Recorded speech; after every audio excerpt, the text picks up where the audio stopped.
Tshisekedi, le silence suscite des interrogations.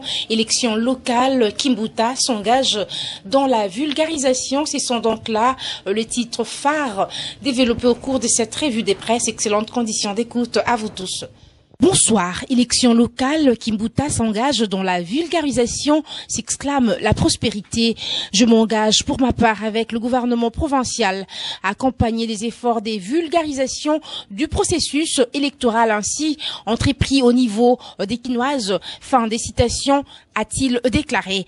Dans sa foi, André Kimbuta Yango a vivement remercié et encouragé hier à la maison des élections Alex Kinmazir la CENI à poursuivre avec enthousiasme et méthode le travail des sensibilisations sur l'ensemble du processus électoral. Il a suggéré en outre à la CENI d'adopter une méthode de communication adaptée à la masse électorale, plus particulièrement lors de la tenue de la 3e journée consacrée aux bourgmestres des communes et leurs adjoints, aux chefs de quartier, aux chefs coutumiers ainsi qu'aux notables locaux. Toutefois, le gouverneur de la ville-province de Kinshasa a estimé qu'en raison d'une certaine opinion qui, à tort, entretient le doute quant à la viabilité du processus électoral, il serait recommandable à la CENI de porter l'information, la vraie, au niveau des électeurs et donc à la base pour ne pas parler simplement du citoyen. Auparavant, Jean-Pierre Kalamba Moulumba et Corneille Mananga, respectivement rapporteurs et secrétaires exécutifs adjoints à la CENI, ont tour à tour expliqué le bien fondé du processus électoral.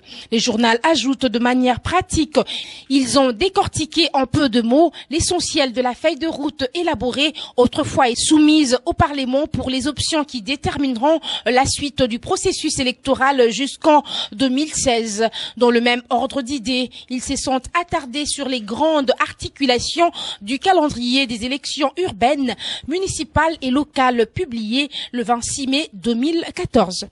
Toujours en politique, Forum des As affiche, alors que l'heure de grands enjeux semble avoir sonné, Étienne Tshisekedi, les silences suscitent des interrogations. L'énigmatique leader de l'UDPS est-il politiquement en congé sabbatique? S'interroge le journal. Chichi se serait-il réconforté dans sa posture de chef de l'État autoproclamé? S'interroge de nouveau le journal et d'y répondre, on s'interrogerait ainsi jusqu'à l'infini. Au journal de poursuivre par où est donc passé le charismatique et incontournable leader de l'Union pour la démocratie et le progrès social UDPS, s'interroge le journal et de répondre question légitime des Quinois, mais pour l'instant sans aucune réponse. Une évidence cependant, Étienne Tshisekedi n'est plus ni vu ni entendu depuis plusieurs années. En tout cas, l'opposant historique au régime du maréchal Mobutu a été entendu pour la dernière fois en 2011. Précisément lors de la vague des contestations des résultats de l'élection présidentielle du 28 novembre 2011.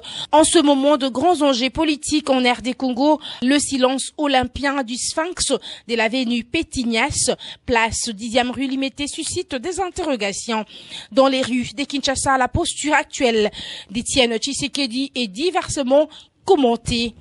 À tout le moins, les leaders de l'UDPS s'invitent au sujet des grands débats politiques si le mystisme tshisekédien peut, à la limite, réconforter les différentes loges politiques du pouvoir en place. En tout cas, ce n'est pas le cas de nombreux partisans de l'opposition qui attendent impatiemment le point de vue de leurs leaders sur bien de sujets, en l'occurrence la cacophonie actuelle sur le projet de loi portant révision de la Constitution. À cela s'ajoute les processus électoral en toile de fond, le calendrier de la Commission électorale nationale indépendante CENI qui a mis la classe politique en transe. En témoigne la saga qui a emballé le major, aussi bien de l'anti-pouvoir et de la plurielle société civile, les églises y comprises.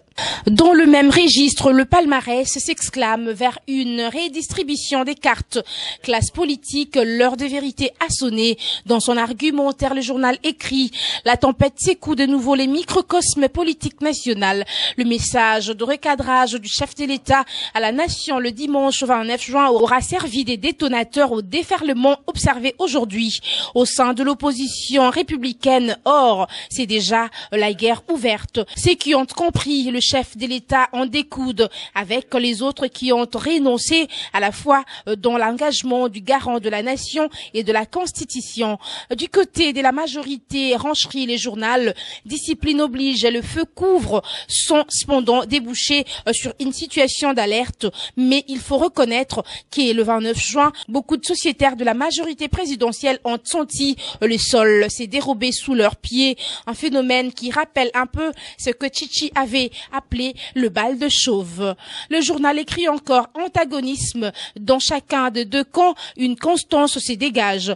La foi ou le désespoir face à l'avenir s'articule autour de l'attente du gouvernement national. Au gré de la dite attente, le message du numéro 1 congolais à la nation est diversement interprété. Qu'a voulu concrètement dire le chef de l'État en dénonçant la précipitation et en appelant à la méthode de la mise en place du processus de cohésion nationale, s'interroge encore le journal. Et de répondre pour le camp de la foi, l'appel du chef de l'État apporte la confirmation que nuit et jour, ces derniers travaillent sans relâche au lancement de ces processus, étudiant minutieusement tous les contours de la question et prenant toutes les précautions requises pour qu'une fois lancé, le processus n'accouche pas d'une souris à terme.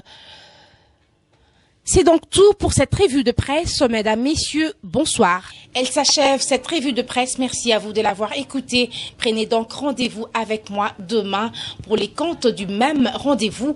D'ici là, bonne soirée chez vous. Merci.